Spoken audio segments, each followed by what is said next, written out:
The presenting sponsor of Moon Tower Soccer is FVF Law.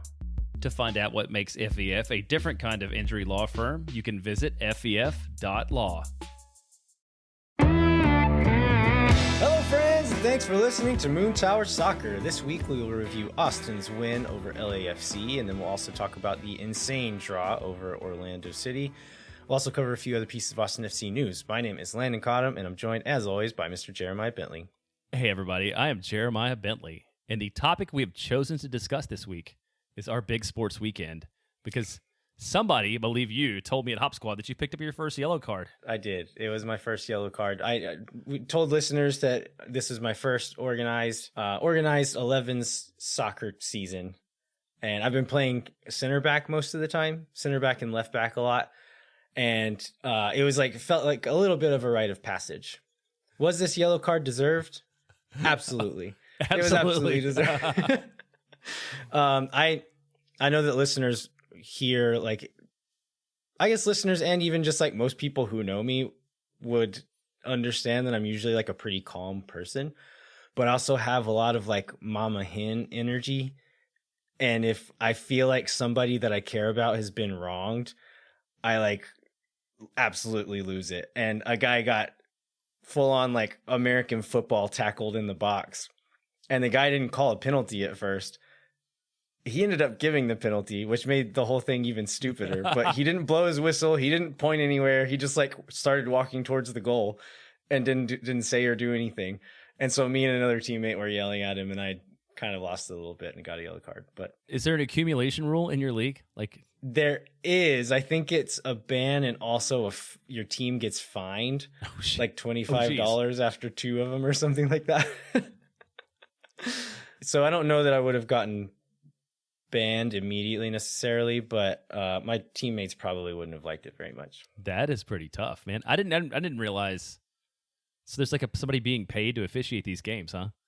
Yeah, we pay like team dues, and then people, I'm sure they're not getting paid a ton, but because some of them don't act like they want to be there. But I spent a brief period of time as a intramural softball umpire, and I can imagine it's probably the same level of dedication that I had to that job is probably what most of the officials have in that level of like men's rec league, I think. Yeah, that seems about right. So you also had an event. How was your Spartan race, Jeremiah? It was hot. It was long. There was spear throwing. How far did you throw the spear? Well, it was not distance. It was accuracy. So there was like a big target, and it came down to like, could you throw the spear and have it stick in the target? And the thing is, so if are you familiar with like what a burpee is? Yes. Okay, so if you failed an obstacle, you had to do 30 burpees for every obstacle you failed. Or what? On the side. Well, I don't know. I guess. I mean, there were also officials there who were probably also lowly paid and probably really didn't care, but they would like tell you to go do burpees. And I wanted to honor the process, so I ended up doing 150 burpees extra on top of running 6 miles and climbing over and under and like rolling through barbed wire and stuff. So it was a lot, and I was very tired. But I would do it again, but maybe not when it's like 95 degrees in Texas at the end of May. I also have some maybe some minor issues with certain types of authority, so I don't know if I would have liked those people telling me how to do burpees. If they can give you a yellow card in a Spartan race, I might have gotten one there too. Yeah, that's true, because I could have just walked past him and it would have been fine. But there's like shame of being in a crowd that made me go ahead and do the burpees.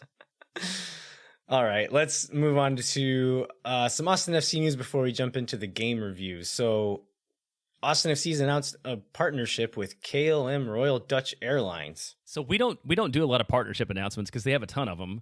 The reason I thought this one was interesting is because I didn't know that the Academy was going to be going to European-based competition this summer, but apparently they are, and that was part of the deal, is that they will be able to fly to Amsterdam using KLM's nonstop flight from Austin to like play in the tournament this summer. So I thought that was an interesting note for a sponsorship. And I thought it was also surprising that they didn't have an airline partner at all before. And that seems like a very specific one, but I figure it was worth mentioning that the Academy kids are going to be, again, going back to Europe and playing probably against some high level competition. That is interesting. I know, like, when asked about making partnerships with other clubs, Claudio has said that like he doesn't necessarily want to have anything in stone, especially with USL teams. And I think he probably knew that like Next Pro was coming up the road. And so I imagine most MLS teams are not going to have USL affiliations anymore. They'll just have their Next Pro team. And then when asked about European stuff, I think this was on Jorge Ramos y su banda, like this Spanish language soccer show. Claudio went on that a month or so ago and mentioned the idea that they would be looking into maybe having some sort of like loose affiliations with European clubs, kind of like what FC Dallas has with Bayern Munich, that you could send kids over to train. So I don't know if this has anything to do with that, but the fact that they're sending the academy kids over to Europe, like those types of relationships could be made in trips like this. So it's really cool. If for nothing else, that just the academy kids are going to go over and play against some European competition, but maybe it'll lead to some other types of partnerships as well.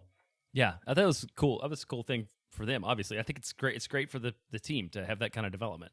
All right, any other news before we move on to games? I know we have 2 games to cover, so yeah. I think we had a big game week, and they were exciting and interesting games and meaningful games, but both in very different ways. So I think we can go ahead and get into that. Yeah. All right. So Austin FC beat LAFC 2-1.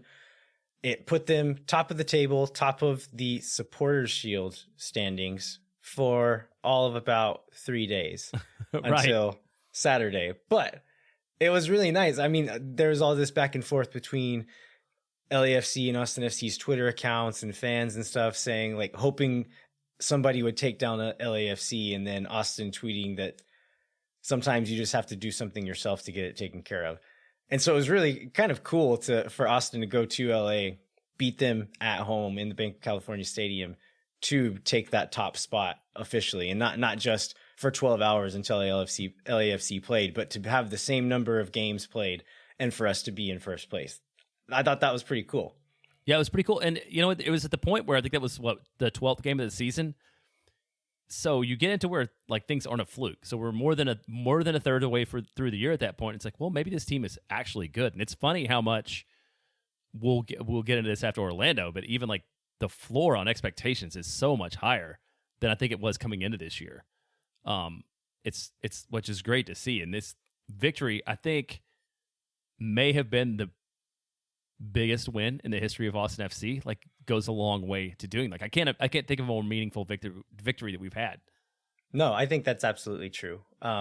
You could say, like, I don't know, just for like milestone standpoints, like the first goal, the first win at home, whatever, like you could maybe put those into the argument. But as far as just like what it means, how they won it, where it was, I think this is absolutely the biggest one.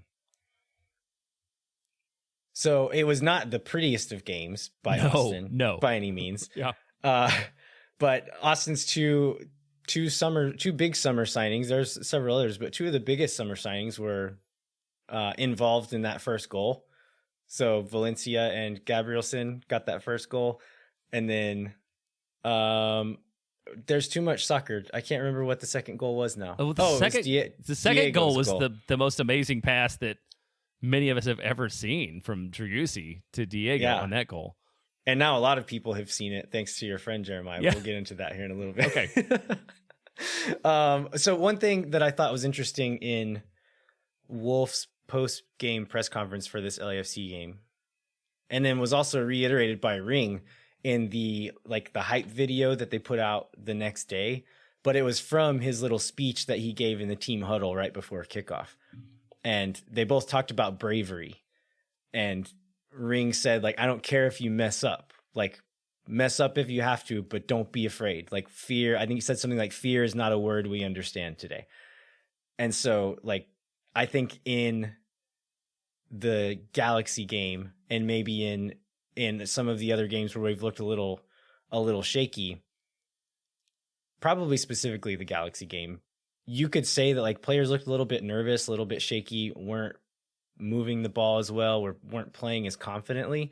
And so I really liked that was the message that Wolff and Captain Alex Ring decided to give to the team on that day. I think it was needed. And like I'm generally like a pretty analytically minded, I guess you would say, and I really like to look at like what happens on the field, but these things matter. Like the psychological aspects of it matter, and I think that was like a well played thing to say, like, don't be afraid of LAFC. You can play with them. Don't be afraid to mess up. Go for it. And although it wasn't the prettiest of games and they didn't necessarily dominate the game in any way, they weren't afraid. And I thought they went out there and fought really hard. Yeah, they took the most of their chances. I had people on, I think Thursday after we played, I was talking to some casual fans, and they're like, what's the biggest difference between this year and last year? Obviously, one, Sebastian Driussi having an offseason to train with a team and not be dropped in out of nowhere and expected to save the club is obviously a huge difference. But then it's just like the chemistry, and it's like adding guys like Arruti and Felipe and having an offseason together, and like all these mental things that aren't directly related to things on the field. Like that does seem to be the biggest difference between this club this year and the club and last year. Because like last year, obviously midweek matches on the road we were awful at them, and now here we are like a midweek match on the road against the best team in the league. And you're right. I mean, statistically, we didn't look great at all, but I mean, we pulled it out, and that was great to see. Danny Pereira was out with the red card from the RSL game, so Johan Valencia gets the start in the midfield. A couple of other surprises in this lineup. Brad Stuver, we weren't sure if he was going to be back or not. He gets the nod, starts the game, has an amazing game. And then the other surprise was Owen Wolff starting at right wing. Yeah, I don't know that people saw that coming. And well, I mean, he looked not out of place, right? I mean, he looked like he belonged. Yeah, I thought he did perfectly well. Ethan Finley came on in the 64th minute to see out the game, but yeah, Owen held his own. That's a big ask. Again, talking about like playing with confidence and not being intimidated for a 17-year-old to go out and play against arguably the best team in the league, one of the best teams in the league for sure. To go out there and play a game like that, yeah, fantastic. The rest of the lineup, Kolmanic gets the start at left back, Gabrielson and Cascante in the middle, Lima on the right. And then the formation was a little bit different in this game. Instead of Valencia being the lone six, it was more of a double pivot, like a 4-2-3-1 with Valencia and Ring next to each other. Then Driussi kind of playing the 10, but kind of floating around and going wherever he wanted to, wherever he was needed. Fagundes on the left, Arruti up top, Owen Wolff out right. Like, do we think that this 4-2-3-1, I saw some people after the game saying like that they would prefer to see this formation. Like, it did look good in this game. I like having it in the pocket for a game where we're on the road playing against a really high powered attack. I like this option. And I think Sonny Guadarrama on the broadcast was saying, like, I think there's a way you get like all of these midfielders on at the same time, but he didn't quite say how that was. Like, do you see a way you can play all of our best midfielders at the same time? Well, one thing is you can't right now because they're all on 4 red cards, and so you might lose. That's right. You might lose all of them all at once. I mean, I don't. I mean, you could. I just don't feel like that's not the system of the game we're playing now. Like the fact that we can adjust for situations like this against specific opponents, like that's good. But I don't see this being like a basic formation with the roster that we have, and especially not like, I mean, with this big commitment to Alex Ring and Alex Ring playing forward at the start of this year, and I don't know that you suddenly like walk all that back to do something different either. Yeah, I mean, he did end up playing. It was a double pivot, but if you look at the average positions on the field, Ring ended up on average slightly deeper than Valencia. He was the one kind of dropping in and picking up the ball more often. So he was essentially playing his role from last year. Yeah, and if you look at this game, if you look at the stats in terms of like duels won and clearances and shots blocked and all those things that we saw from Alex Ring last year, those were all last year's kind of numbers in this game. Yeah, and I know, like, I think some people would say, well, just bench Ring and play Valencia and Pereira, and I still push back so hard against that. Alex Ring is very important to this team and does a lot of really good things that a lot of people don't notice. So I don't think we're a better team with Alex Ring off the field necessarily. And so like, let's say let's say you do a double pivot of Ring and Valencia, and then like you can't really play Danny wide. Right. You could play him more centrally and say you put Driussi wide, but then you're probably giving Driussi fewer touches on the ball unless he's like coming inside all the time. And then you're like maybe crowding the midfield and not having any width. Then you could say, okay, well, let's play with the fullbacks. That takes us back to last year where you have Julio Cascante getting into foot races in every transition moment. And like, I just think every little thing that you try to fix opens up another problem behind it, where the truth is we've been playing this way and we're second in the league right now and have been like, look pretty good doing it. So I don't think we should tinker too much. Yeah, I agree. I mean, the roster's built this way. I mean, they brought these guys in to play these specific roles in this system, and I don't think tinkering with it is the best idea, just because of, I don't know, a kind of a neutralish run of 4 games. Yeah.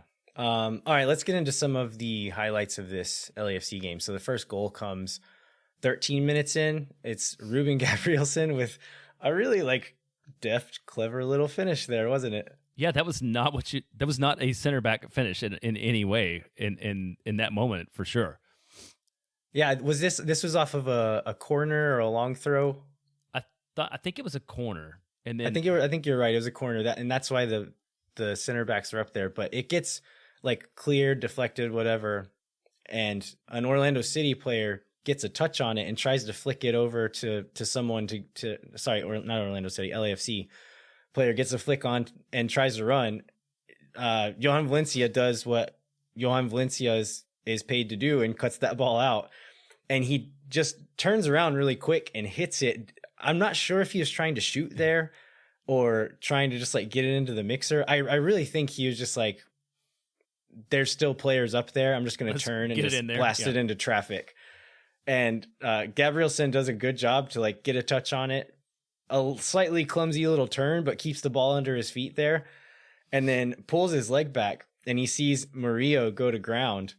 And he does this it looks kind of awkward, but is extremely effective, where he pulls his shooting leg back and then just like sticks it on the ground and waits for Murillo to go to ground, and then just like picks up his leg and swings it from a stationary position and just hits it in, like passes it into the backside of the net over Murillo, who had just slid in front of him. So great finish from a center back there.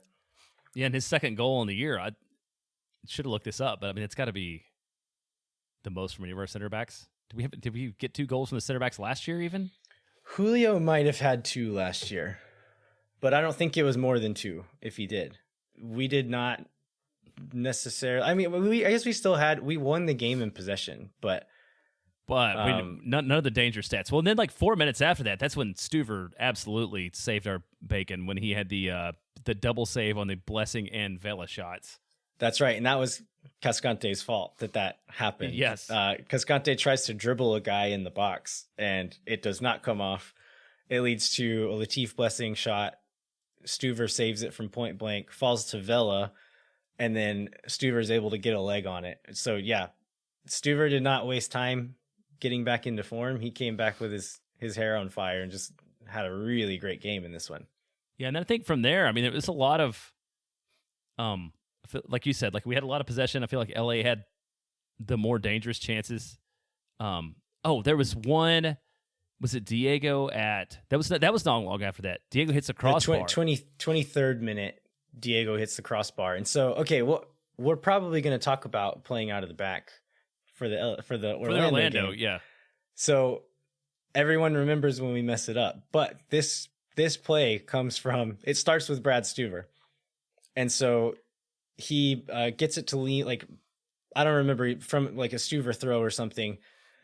Lima ends up playing 2 really nice passes. One of them finds Diego, like center of the field. Diego kind of fights off a couple of defenders, and Lima continues to run up the right side, and Diego finds him again. Lima plays Driussi. Like Driussi makes a run in behind the back line, and Lima plays a nice little lofted pass over the top.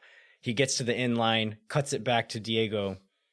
I think it might be like bouncing on the turf a little bit, but Murillo again goes to ground in front of him. So I think he does need to get a little bit of height on the ball, but it seems like he just tried to hit it a little too hard. Like, I don't think he needed to hit it so hard. Crepeau, the keeper, had to come off the line on Driussi's dribble. And so really, if he just gets any kind of touch on it just to get it over Murillo's body, that's going in the back of the net. And he instead hits it like pretty hard and just goes high and hits that crossbar. But that could have changed the game a little bit right there, going up 2-0 so early. Yeah, it could. And we talk about X goal a lot and whether it's useful or not, but that was our biggest X goal opportunity of the match, was that one. It was higher than the goal we scored. Austin FC ended up conceding a lot of corner kicks. I think it was 14 corner kicks to Austin's 1 in this game. Yes. Kellen Acosta has really nice service from corners, and there are quite a few like really dangerous moments from those. And I kind of meant to go back and look at this, but if you look at LAFC's expected goals chart on the MLS Soccer website, they have this little expected goals chart and like incrementally ticks up with each shot, and you can kind of visually see what the expected goal rating was for each of these. The one that Stuver saved from Vela was a 16% chance. After that, it looks like there's like 10 shots that are all like 10% or lower.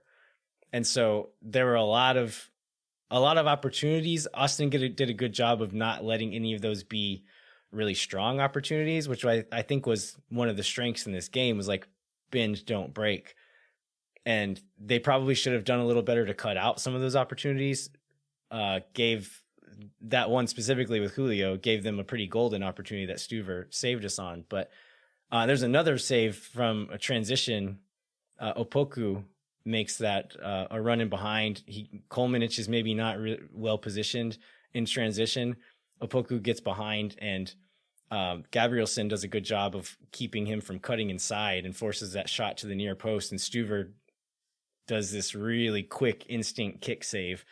And it was like so close that like the graphics on TV showed goal and like gave LA a goal. Yeah. And so that was another really nice moment from Stuver. But just like that, like fighting spirit, being brave, like bend but don't break, it panned out for Austin here. And there's one other moment that I wanted to talk about before we get to the other major events, was that shot that Owen Wolff took in the like 39th minute. Do you remember which one I'm talking about? No, I don't remember that one. It was like in a slight transition moment, but somebody played a ball up to Owen, and he turns and starts running at the back line, and Lima overlaps him on the right. And so the defender kind of has to split the difference. And there's another defender inside who has to split the difference between maybe Driussi or someone else who's running there.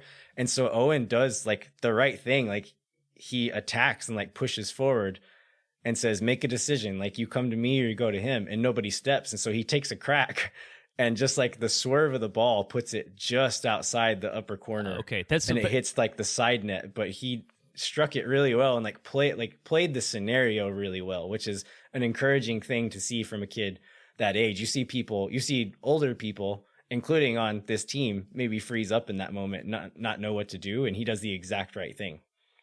Yeah, that was the one from just outside the box, right? Or maybe on the edge of the box. Okay. Yeah, that was, gosh, man, that would have been so cool to see him score that goal. Yeah, we referenced the pass a little bit later on. This is in the 80th minute. The ball swings out to the left.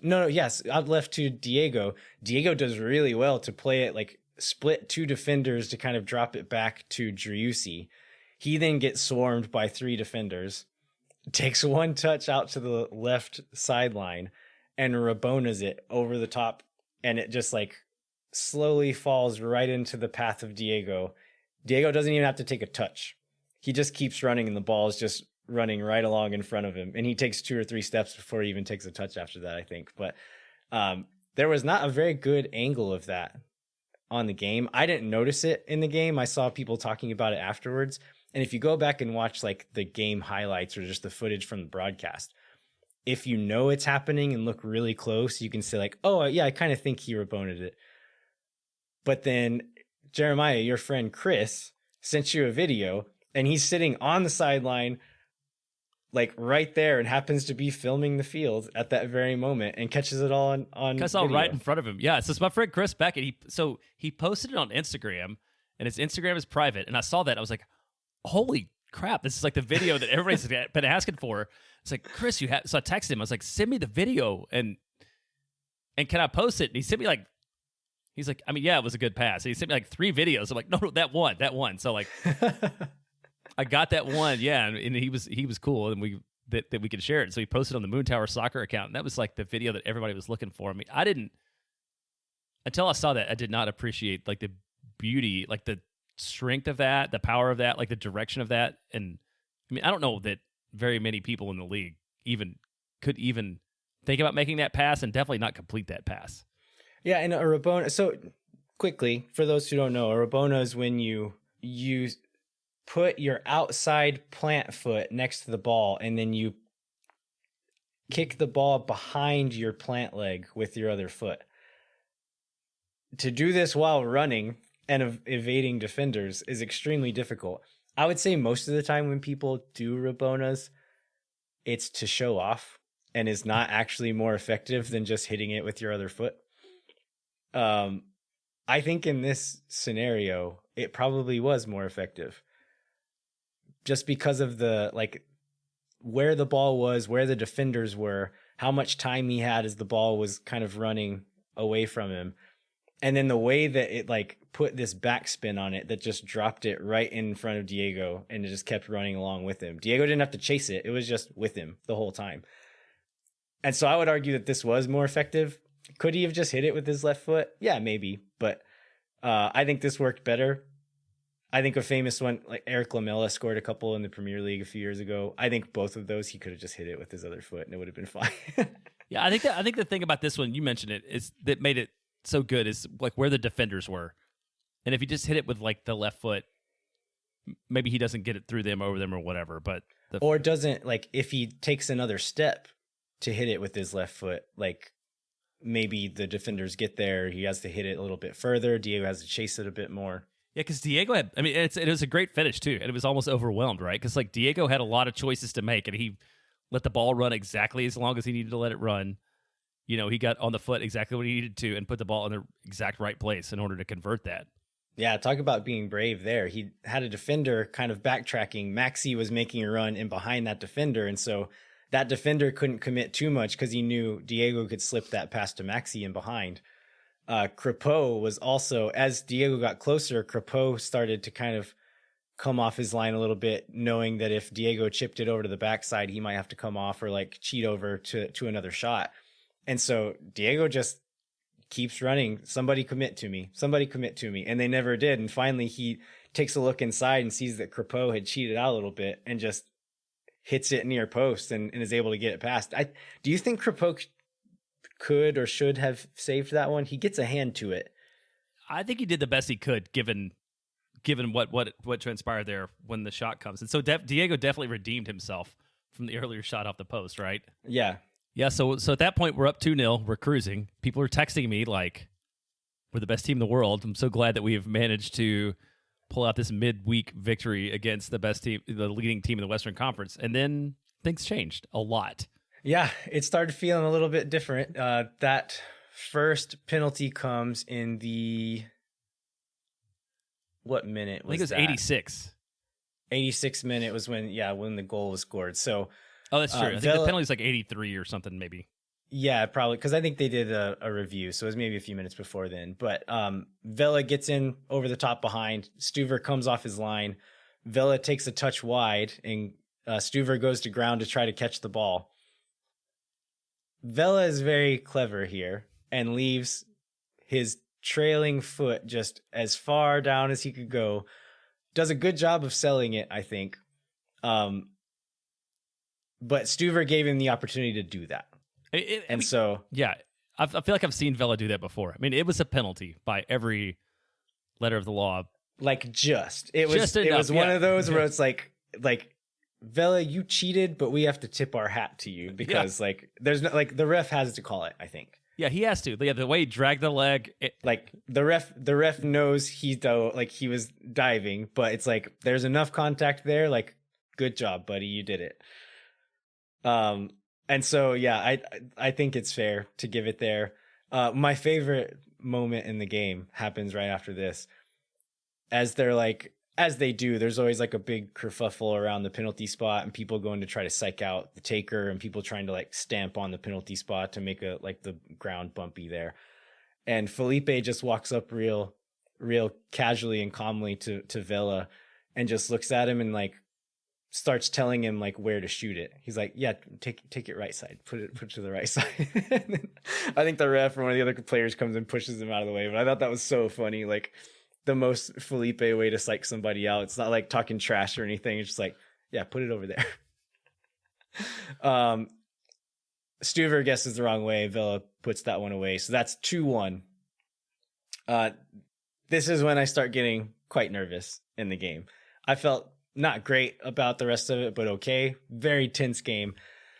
The next one, do you remember what minute that next VAR call was?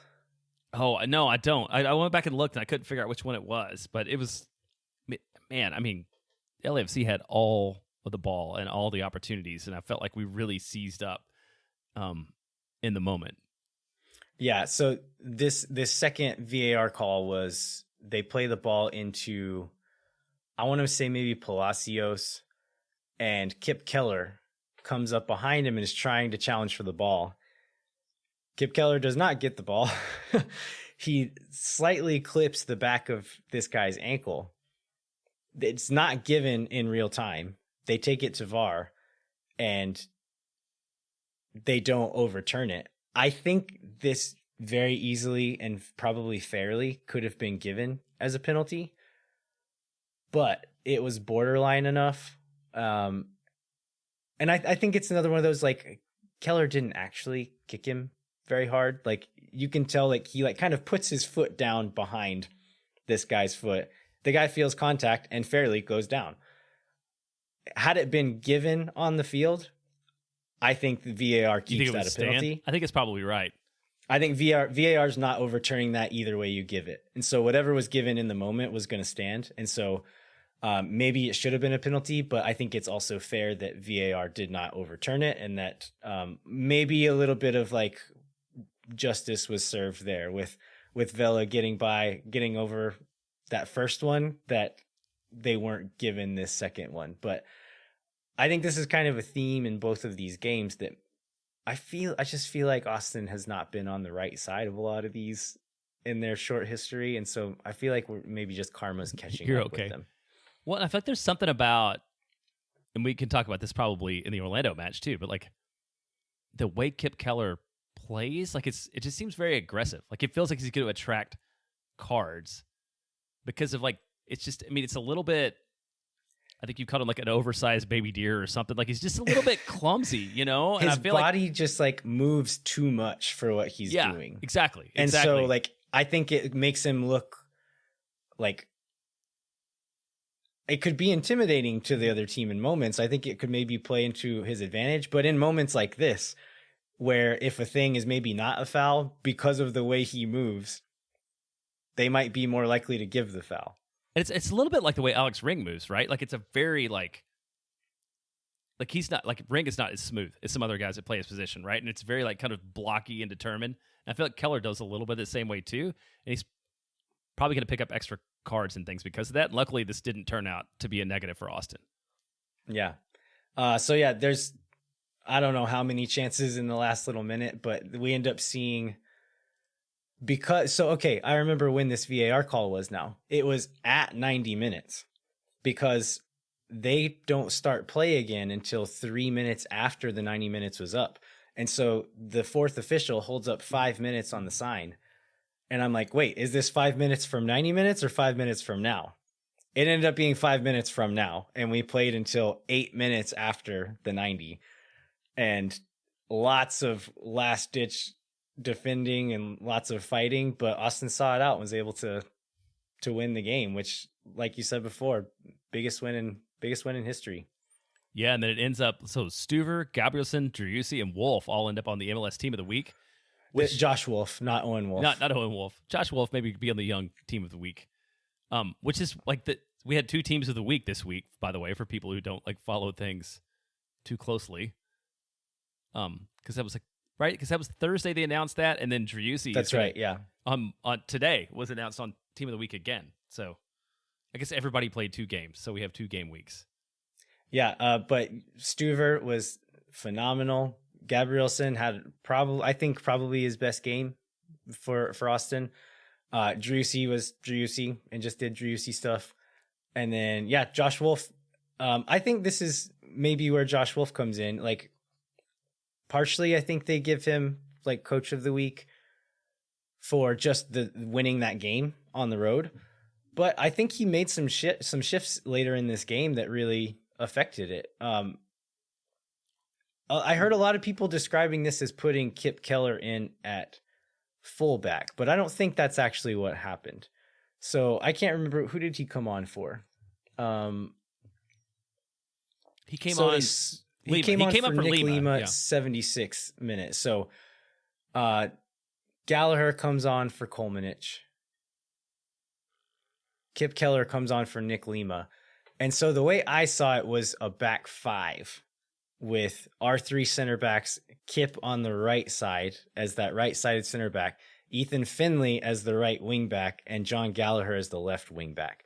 I know this is all fluid and we were pinned back the whole time anyway, but I think that makes it sound a little less crazy than saying like, oh, Kip Keller's playing right back, which I don't think that's actually what was happening. But I think you could, like, some people would say like, okay, this is Josh Wolff parking the bus or like giving up essentially. But we are already so far pinned back at that point in the game that I feel like we looked better after we made that shift. It kind of steadied the team a little bit, and we actually were able to hold on to the ball a little bit more after that and move the ball some more and get out of our own area for a little while.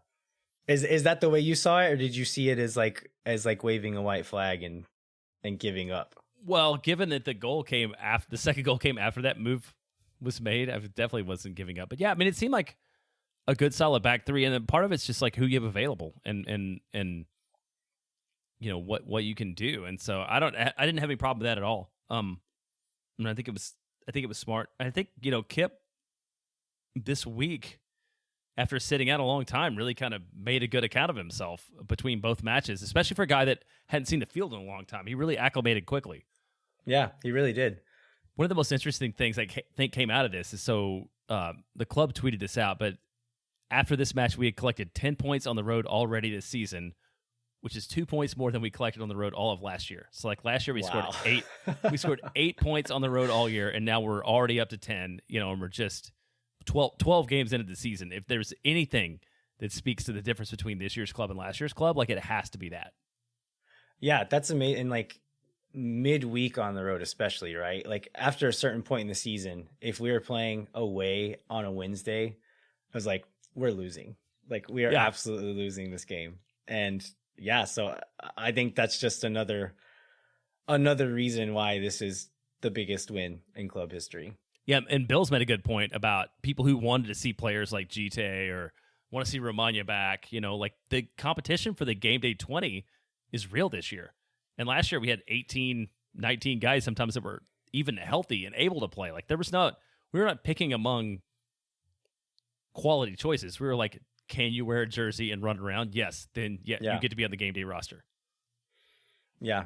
So like I said, the first place position didn't hold, but it was very sweet while it lasted. It felt great.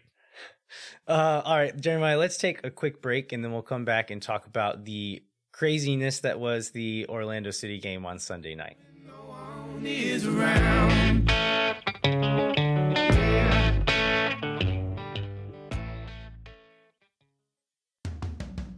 Moon Tower Soccer is brought to you by Austin Daily Drop. Austin Daily Drop is a gathering of local news stories that our Twitter friend, and I don't know, you've actually talked to Chris, maybe actual friend, Chris Mosher? I've never met him in person. We've exchanged text messages and a phone call, and then I followed him on Twitter and listened to his podcast for a while.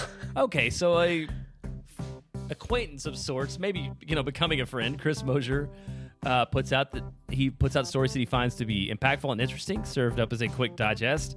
Chris has been involved in the Austin broadcasting and media scene since 1993, which is a long time. Yeah, so covers everything that is Austin. Any type of news that's going to be interesting to someone living in Austin.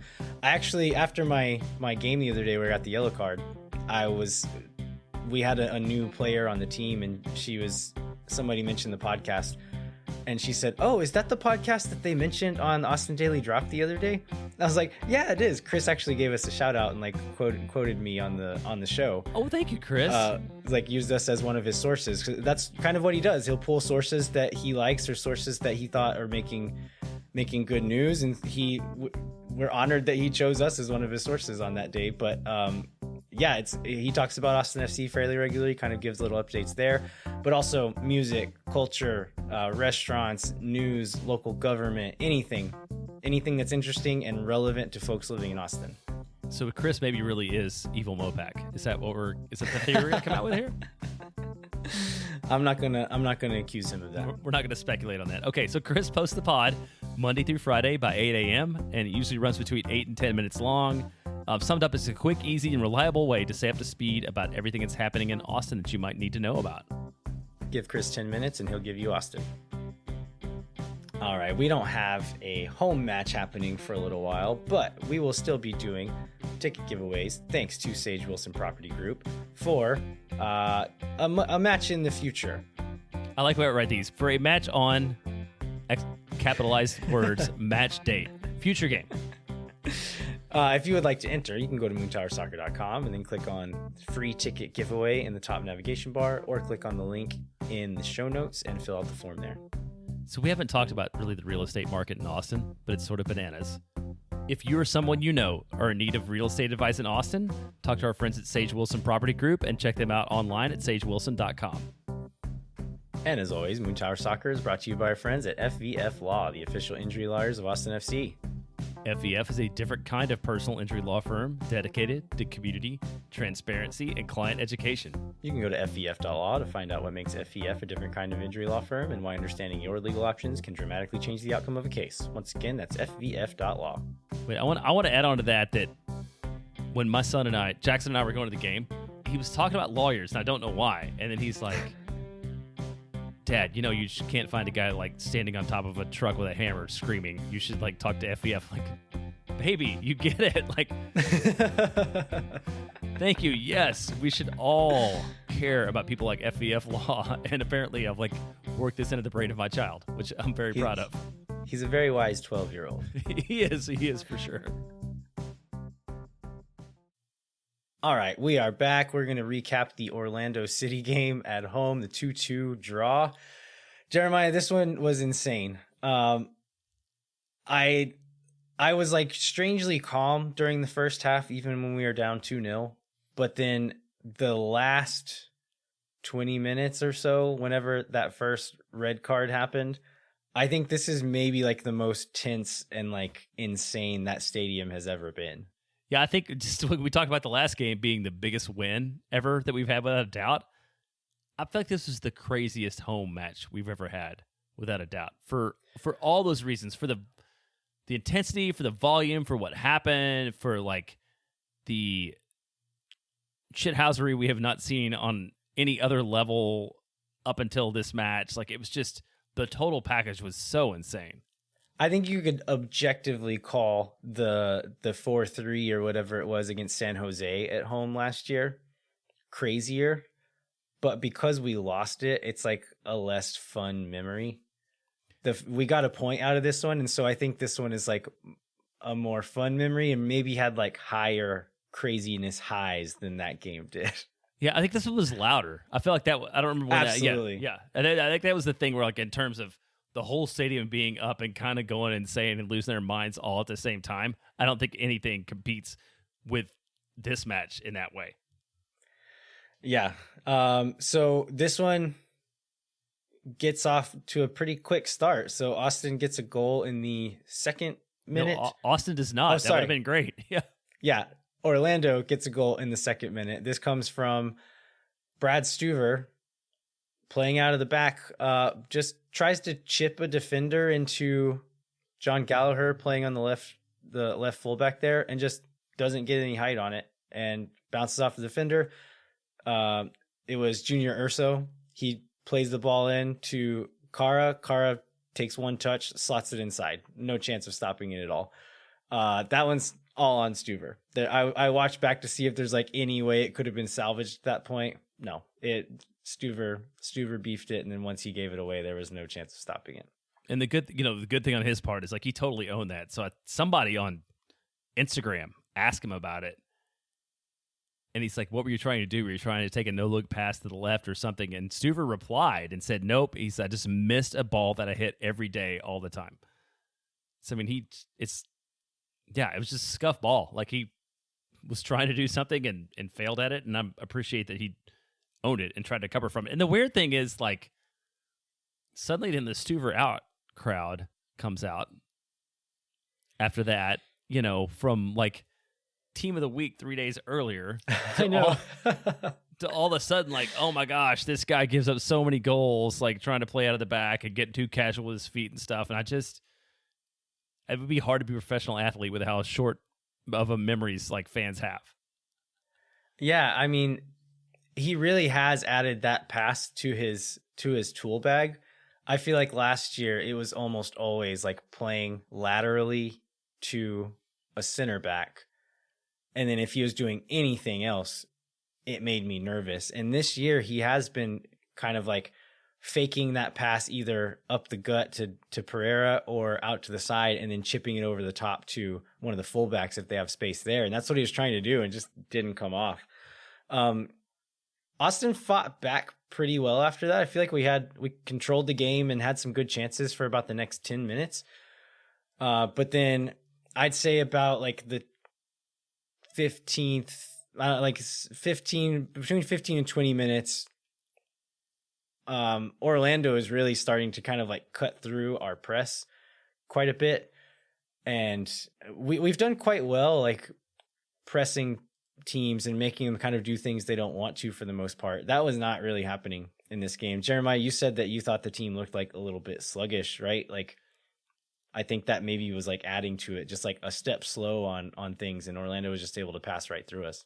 Yeah, that's right. And I don't think it was just I don't know if it was the heat, I don't think it was the heat. I think maybe it was the travel, because we had gone to RSL, stayed on the West Coast, played in LA, and we're playing 3 matches in 7 days without, a lot of rotation. So in that lineup, the only swaps that we had were Danny obviously comes back in because he was off on the red, and then we flipped the John Gallagher, John Kolmanich situation. But other than that, like, it's the exact same starting lineup, and I just felt like they were just a step slow all the time, and that like first 15 minutes or so was the most reminiscent of last year of anything that we played this year. And I think that that's a lot of it. Just like they just seemed really, really dead lagged. And they eventually caught up with the game later. And maybe it was because of the way the cards broke, but I just felt like they were like just a step off for most of the match. Yeah, and I think this is like a distinction that I would make between effort and intensity. Even a lot of times last year, like, I don't think the guys weren't trying hard. I just think there's like this step above that of like playing fast, playing aggressive, playing strong that we didn't see last night. And does that distinction make sense to me, or are those two the same thing to you? No, so I think it goes back to your point on the video about playing brave and playing bold. And in fact, I don't know if they were too tired to play bold, or they didn't feel that Orlando was the challenge that playing LAFC was on the road was, but like whatever that urgency that they played with in Los Angeles on Wednesday night, they just did not have that on Sunday night at home. Yeah. So you mentioned John Gallagher getting the start at left back. I think like partially this could have been because of the midweek game. Kolmanich is one of the players who has tended to get tired at the end of intense games, but also Ruan, Orlando's right back, is one of the fastest players in the league. And I think maybe for both of those reasons combined is why you see Gallagher get the start over there.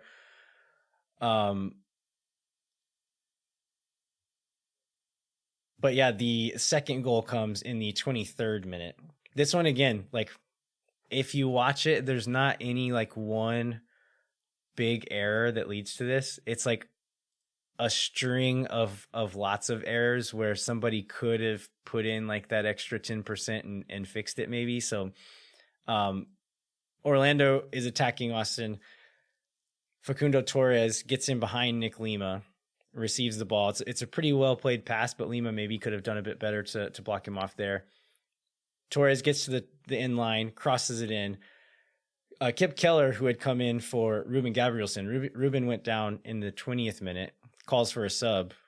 Chris Bills is able to get confirmation in the press conference afterwards that it was just nausea, like it was sick to his stomach and couldn't go anymore. And that it wasn't something that they knew beforehand, that it just hit him like during the national anthem. And just like, I can't go anymore. I have to stop now. But one thing I will say is like, because my seats are in the south end, right? Which is where the Austin FC players who are training on the sidelines who may go in. Like Kip was warming up from the opening whistle. Was he? Okay, yeah. I was curious when he started. Yeah, I mean it was maybe it wasn't the very start, but like 5 minutes in, I looked down. I'm like, why is Kip Keller by himself running on the sideline back and forth to go in? So clearly they knew that was something that was going to happen sooner or later. It probably happened sooner than they wanted it to happen. But yeah, it was definitely from the start. There was the high potential that Kip was going to go in, because I think when Gabrielson went down, like a lot of fans thought that maybe it was an injury or whatever, but it was clearly something that they were planning for. Yeah. So on this cross, Torres puts the cross in. Kip Keller does a really good job of keeping his body on Kara, the Orlando striker, who's a big dude, a big, strong guy. And Keller does really well to stay in front of him, keep his body on him. But when the ball gets there, all he's able to do is just stick his chest out and let the ball bounce off of his chest. It falls to an Orlando player. They get another shot on it. Stuver is able to stop it, but doesn't really punch it very strongly. Can't get it wide. Can't really get it out of the box. So it falls to an Orlando player there. I think maybe Ruan was the guy there. And then Gallagher steps to the shooter and is just like an inch or two away from getting a foot on it. So I don't think there were any like huge mistakes happening there, but it just seemed like there are several instances where one guy does a little bit better and we're able to get that one out of the box and get it out. So I think, yeah, just speaks to that intensity bit there. But going back to Kip Keller, a lot of people were really impressed with his performance, which I think he did play a pretty good game whenever he came on. I think we're talking about the way he moves. I think a lot of people like Kip Keller because it always looks like he's trying really hard. And like in a way that maybe Ruben is like a little calmer in his movement, that Kip always just looks like he's giving it 110%, which he is. And he had a good game, but I think this game was a good example of like what Kip is still missing compared to Ruben Gabrielson. There were several moments where other players were kind of having to tell Kip where to be, or like on rotation moments. Like there's one moment where Driussi kind of drops in to pick up the ball as in the buildup, and he kind of ends up being like where Kip would normally be in the buildup, and Kip like runs and essentially just like stands right behind him, and Driussi plays the ball and then like kind of yells at him like, "Hey, I'm in your spot. Like go forward. Go like somewhere rotate into the spot that I left and give me an option there." And instead Kip just kind of like stood awkwardly behind Driussi and like wasn't being helpful, wasn't occupying a defender, wasn't an option for a pass. And then there were several other moments. I think there's one time when a ball got played up the right in transition. He ends up winning it, but he like hesitates. He starts going and then stops and then starts again. And he's fast enough that he was able to get over and slow the ball down anyway. But there's just a lot of little moments like that where he still just like needs to learn some stuff. That being said, like physically, the tools are there. The athleticism is there. The skill is there. This kid is going to be really good. But he needs some time and some experience. And I think that is why Ruben Gabrielsen started getting those starts after Kip really played 2 really good games in those first 2 games. But I think now we're starting to see kind of like what the difference is in a 30-year-old European veteran who's captained teams and a guy who was playing college last year. Yeah, but to this point, I mean, these things are things that are teachable or coachable, or you'll get over time, which is great. Absolutely. And, like we're gonna keep comparing him to Walker Zimmerman and not wanting to compare him to Walker Zimmerman. So like Walker Zimmerman was like in his 3rd season before we saw meaningful minutes because, well, part of it is because he was injured, but also like you just need to learn these things. And so and he's like in the he's the best defender in MLS in the national team pool and stuff. So like I feel like Kip can do it. The expectation that halfway through his first season in the league, he's going to be a polished product is not reasonable at all.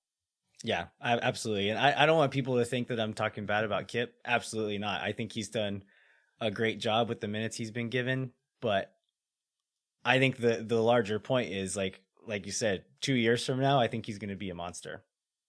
Austin gets a few other chances in the first half. Another Owen Wolff ball. He hits like this clipped cross into the box that gets on Julio's head.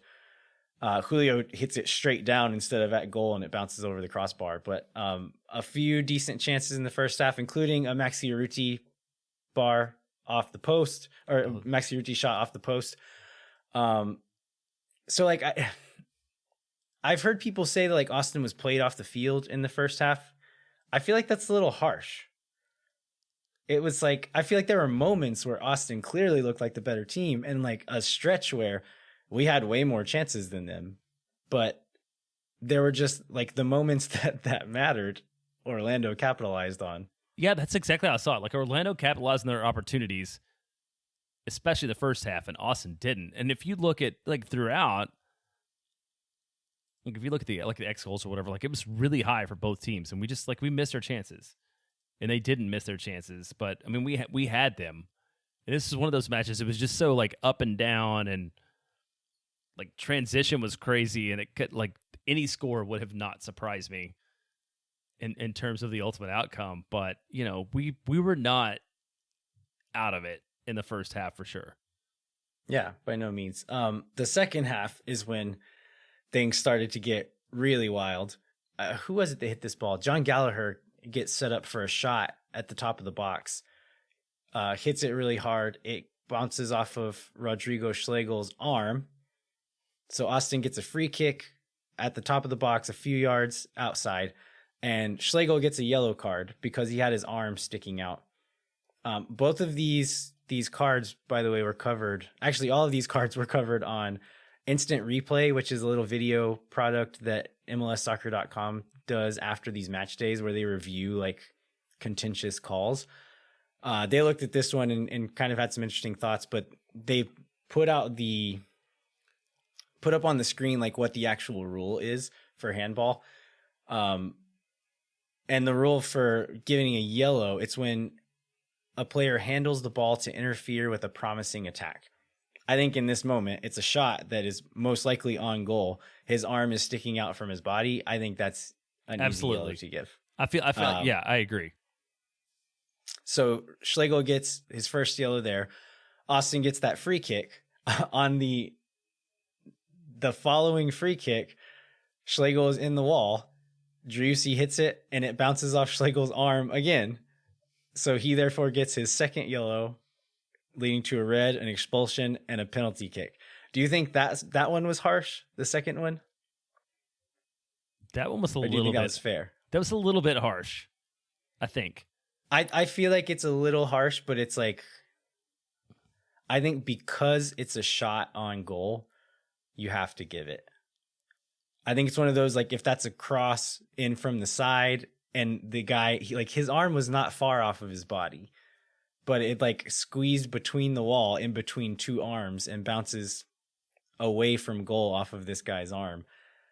I think you have to give it there. Like, it's maybe a little bit on the line, but I think you have to give it. Yeah, I think I'm going to borrow this opinion from somebody else, and I don't remember who it was. I think it was Scott Speck, maybe. It's like, by the letter of the law, it's accurate, but the law is dumb. Yeah, I mean, that goes to something Josh Wolff said in the post game press call, is that, like, somebody asked if he thought the calls were fair, and he's like, I don't look at it as fair or not fair. Like, the refs were put in the position to make the calls, and it's their job to make the call. And so I don't think, like, they had to do it or not. And I think in that situation, like, you give it. And so I agree with that. Like, it's again, like, Stuver gave Villa the opportunity to draw that penalty. I think here Schlegel gave the ref the opportunity to call that handball. And I think we would have all been pretty upset had they not called it, right? Oh, absolutely. So yeah, maybe a little bit harsh, but again, like, it's close enough that I don't think you can blame the ref on this one. So Driussi ends up scoring this penalty kick. He kicks it right down the middle, and Pedro Gallese, who had a hell of a game. Gallese was really good and, like, probably stopped several shots that should have been Austin goals. But he gets a leg on it, and it ends up going in, like, hitting the top of the net anyway, which is a little bit scary, but glad to see that net move whenever it hit it. Driussi gave a quote to, I think I saw Michelle Sanchez post this on Twitter, that someone asked, do you know where this quote came from? I don't know. Directly to Michelle? I also saw Michelle post it on Twitter. I don't know if she asked the question or not. Okay, yeah, she may have asked it in the locker room after the game, but she posted this on Twitter and said that Driussi said, like, I had a place in mind where I was going to put it. And then I saw Mauricio Pereira go and talk to Gallese. And so I didn't realize this, but Pereira played in Russia. And so Driussi is like, I know Pereira from Russia. We played against each other a lot. And so whenever I saw him talk to Gallese, I changed my mind and put it somewhere else. And so it's almost like I like have tendencies and I have places I like to put it. And so I intentionally did something different because I thought Pereira was giving Gallese a tip there, which, again, like, for reasons to love Sebastian Driussi, that just add that one to the list. Like, being, like, playing mind games with the way he's taking penalties. Yeah, that was such a good call. So, he was MLS Team of the Week again this week, for the second time this week. Like, I've seen a lot of folks who thought he wasn't our best player on the field during this game, and then it was only because he got this goal off the penalty kick was kind of why he got it. Like, what did you think about his performance overall? I mean, I think it was an overall quiet game by his standards, but like, he wasn't bringing us down. So I think even at his worst moments, he's still one of the better players on the field. And so, like, I don't know. I saw some people saying that, like, maybe he needs a game off the bench or something. It was like, no, that's crazy. Silly. Like, yeah, the guy's leading the league in goal contributions. I think 8 goals and 3 assists or something like that now. Even when he's bad, he's still really good. This is another fun stat. Like, with that goal, he became the single season record holder for goals by an Austin FC player. 13 games into the season. Fagundes and Dominguez tied for 7 last year. So if he gets, I guess, 2 more, he'll be the all-time career leader. Yeah. So okay, so he finishes the penalty. In the 69th minute, the penalty was scored in the 63rd minute. In the 69th minute, Orlando gets their second yellow card. And so this one was from a violent conduct call. So Alex Ring receives the ball, or I guess a ball is played wide to Ring. He and Araujo, the Orlando midfielder, were challenging for a ball. Araujo slides in, and I think he wins the ball and kicks it out of bounds. He did. Yep. But as he's going through, I guess he felt slighted, but I think maybe he thought Ring, like, stepped on him on purpose or something. I think Ring catches him a little bit with a trailing leg, but it did not look at all like he meant to do it by any means. But Araujo took offense to it and kicks out at him. And as soon as this happens, like they didn't give the red card, but the line judge was standing right there and puts his hand on his ear immediately. And I said, watch this. They're going to review this and give this guy a red card. Because just the way he, like the line judge's body language, I was like, this might be something. And they go and look at it and give the red. And like this one again, like, was this a fair call? No, I think so. This is right in front of us. This is the first time that all the action has happened in the South End, right? I think it's the first time that it's the most goals, like all 4 goals were scored at the South End. So like I saw a lot more than normal. And when he went down, I was like, I think that guy just kicked Alex Ring in the bag. And then after the game, and I don't remember who I think it was the Bills. Like, yeah, Ring's exact quote was, he kicked me in the jewels. And so I feel like that should be a red card. I feel like you kick in the jewels, that's red card. Yeah, he doesn't kick hard and like doesn't make a super strong connection. So do you think if he like kicks Alex Ring in the leg with the same amount of force, I think that's probably not a red card? No, I don't think so. I think it was the fact that his like foot was so high. I think it's part of it. Like the exact region of the body where he hit him. Like you don't have to hit it hard for it to matter. Right. And the line judge was standing right there and saw it all. So yeah, again, like maybe you could feel a little bit hard done by, but like don't kick people and you'll be fine. Like there's an easy solution. Yeah. So this gives us what we're playing 11-on-9 there. And there's a ton of intensity in the stadium. This is where we get to the whole, like probably the loudest that we feel like this stadium's ever been, cheering on a club that is like, we're on the front foot. Obviously, we should be on the front foot at 11-9, but they were playing. I mean, I saw somebody talking about like, how do you not create space when you're playing like 11-on-9? But also, like, they're packing the box, and we're packing the box. Yeah. Like, there are not a lot of open lanes when you're playing that style of soccer. Yeah, so Ryan Riggins, this is one of our Patreon questions. Ryan Riggins asked, can someone much smarter than me tell me the strategy behind only whipping balls into the box for headers?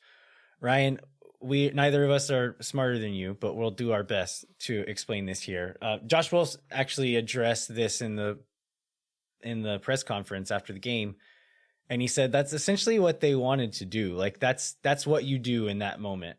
And the reason being is they're gonna pack the box, but because they don't have anybody higher, like if they pack the box, that means everybody's in the box. And so you have all that space outside. And so what you try to do is like shift it around, catch the defense moving, get into that space, and then play a ball in behind the line. I think the one thing we could have done better in this game that would have made this a little more effective is having another winger who could maybe take that ball a little more aggressively to the end line. What we were doing was getting it out wide and either playing it from like that half space, like a diagonal, like out swinger into the back post, or we would get it out wide and one of the wingers would play it in that way.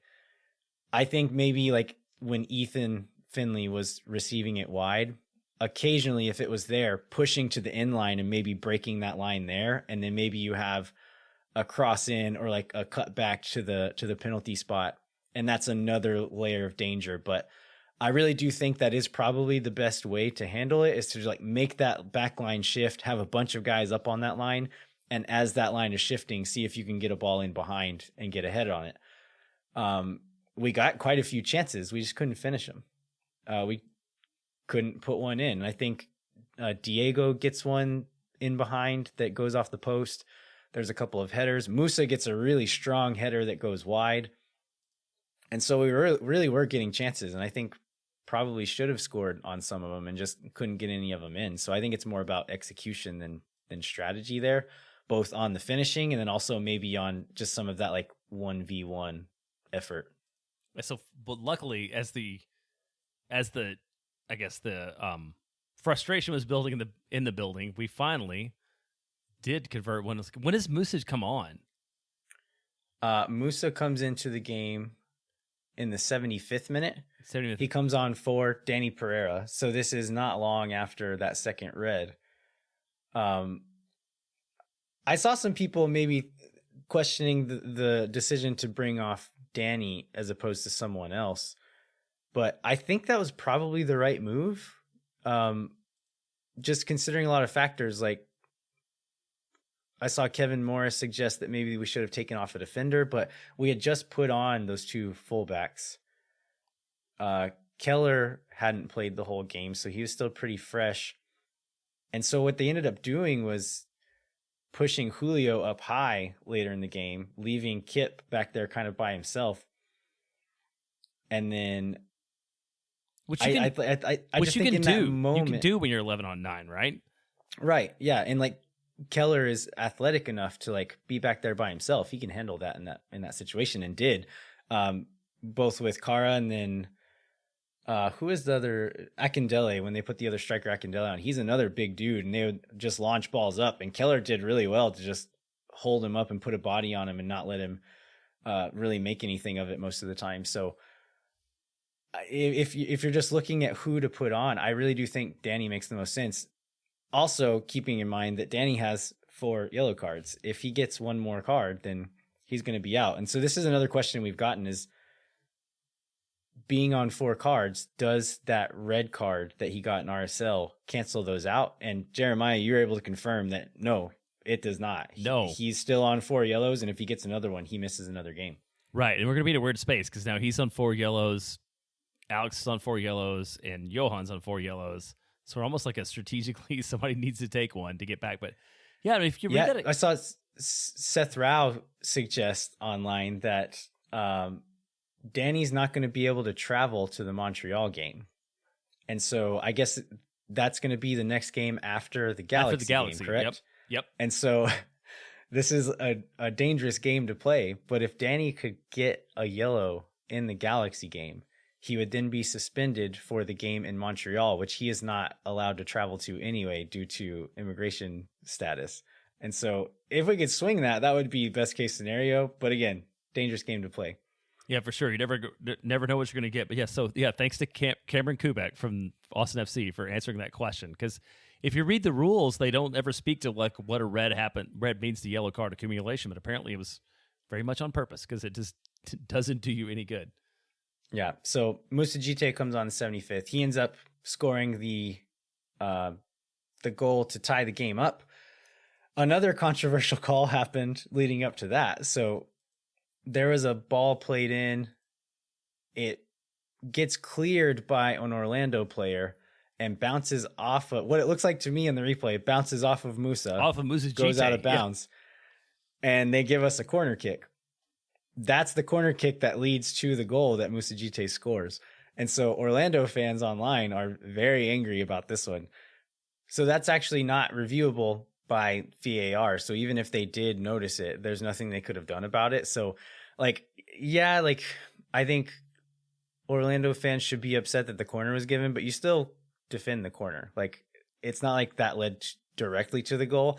It led to the corner, which was the last corner of the game that led to the goal. But I don't know. Them's the breaks. Like, I think you win some of those types of things, you lose some of them. And again, maybe this is bias showing. I feel like Austin has been on the losing end of those kinds of things more often than not.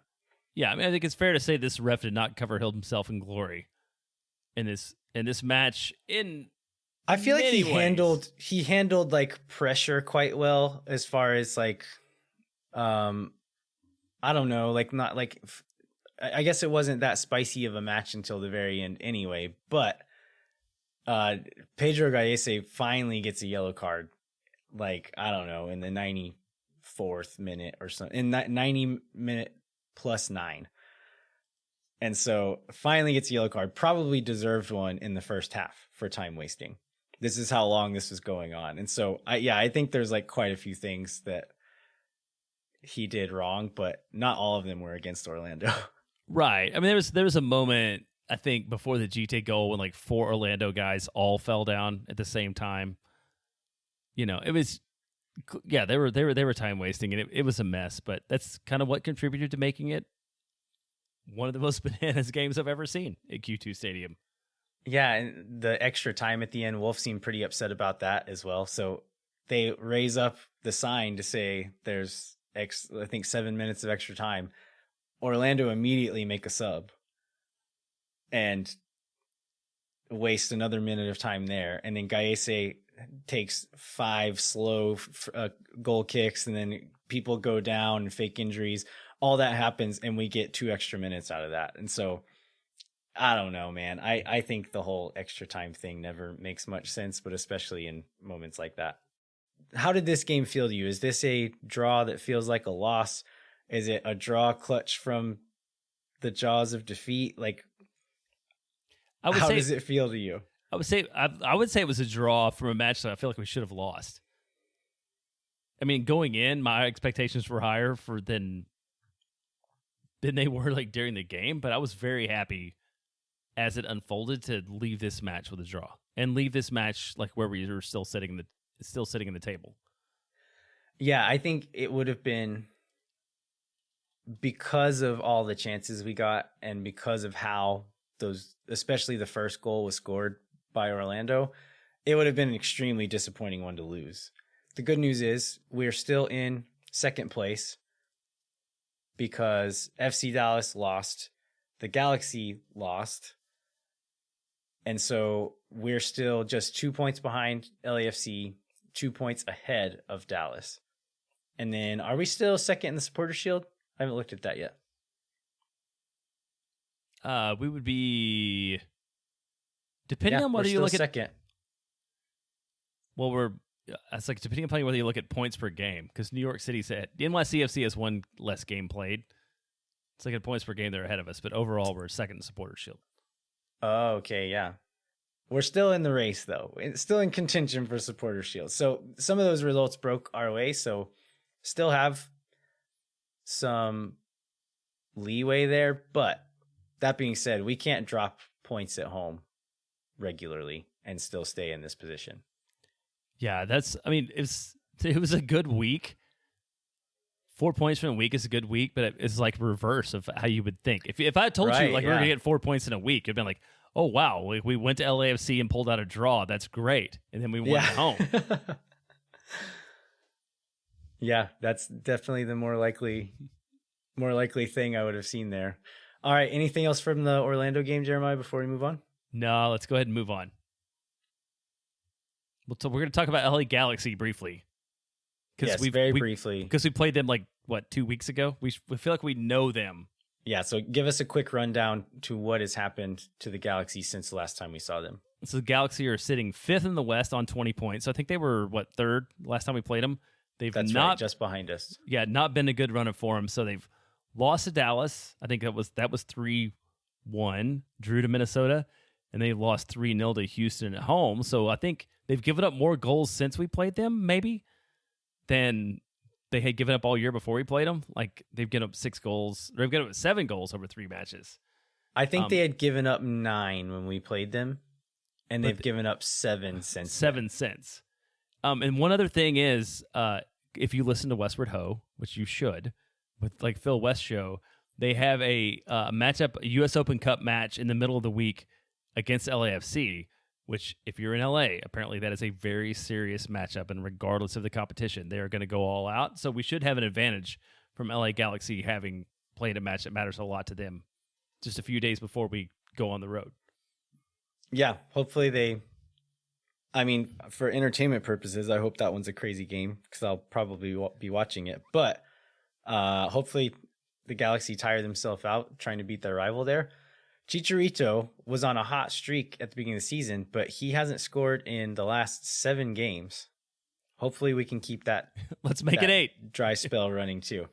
So last time we played Galaxy, they shut down our midfield. We didn't play very well in the midfield. I think that's going to be one of the keys here. They've been giving up goals, and they've been giving up early goals. A lot of the Dallas and Houston's goals were in the first half. I think we just need to kind of come out again confident, talking about fear, like not being afraid, playing confident, not being worried about making a mistake or worrying about how good this opponent is, just going out with intensity and confidence and just taking it to them. And if we do that and can play a slightly cleaner game in the midfield, we can beat this team. I mean, if Houston and Dallas can beat them, we can beat them. So it's just about performing. All right, I think this is a good spot to wrap it up, Jeremiah. Before we do that, we'd like to remind you to rate, review, and subscribe wherever you get your podcasts. And then if you want to continue the conversation, come find us on Twitter at elviajero87 and jbentley_ATX. And then we're also at Moon Tower Soccer on Twitter and Instagram. We'd like to encourage you to sign up for the Patreon. We got one Patreon question in this week, but we have quite a few in the chamber that we're hoping to get to next week. Jeremiah, do you want to give a little teaser for one of them? I do. There's my very favorite Patreon question we may have ever gotten, other than how many marshmallows we could eat, is if you had to assemble a first 11 of active soccer players from any league for an Ocean's 11 style heist, who would you pick and why? So this is going to be the kind of thing that we can get into next week when we have a little bit more time, and I'm looking forward to that. Yeah, so we have other Patreon question we'll answer. If you would like to have one of your questions answered, guaranteed once a month on the show, then you can become a captain level member of our Patreon. We'd also like to encourage you to visit the Striker Texas website, where if you use the code MoonTower22 with a capital M, you can get a 30% discount to the best soccer coverage in Texas. Jeremiah, what should folks look out for there this week? Well, this week there was a really good article from Chris Bills about Owen Wolff, who we talked about a lot, but it's really like a deep insight into a 17-year-old's mind, but it really helps you understand like how he's become the player that he is today. I love that video after the LAFC game where he just gives like the most coach answer I've ever heard. And I was thinking like, oh my God, he's such a coach's kid. And then it cuts to Wolff, and Wolff says the same thing. Like, that's a coach's kid for you. I thought that was so funny. For sure. All right. Well, thanks so much for listening, everybody. We'll be back next week with a new episode of Moon Tower Soccer, where we will review the LA Galaxy match and then cover any other Austin FC news that comes up. We'll also dig into a little bit of Austin FC fan culture with Trevor and Pollo FC. I'm very much looking forward to that. Trevor is a really fun guy, and this is a really fun story. So looking forward to speaking to him and you guys all hearing that. Until then, I'm Landon Cottam. I'm Jeremiah Bentley. We'll catch you next time. When no one is around.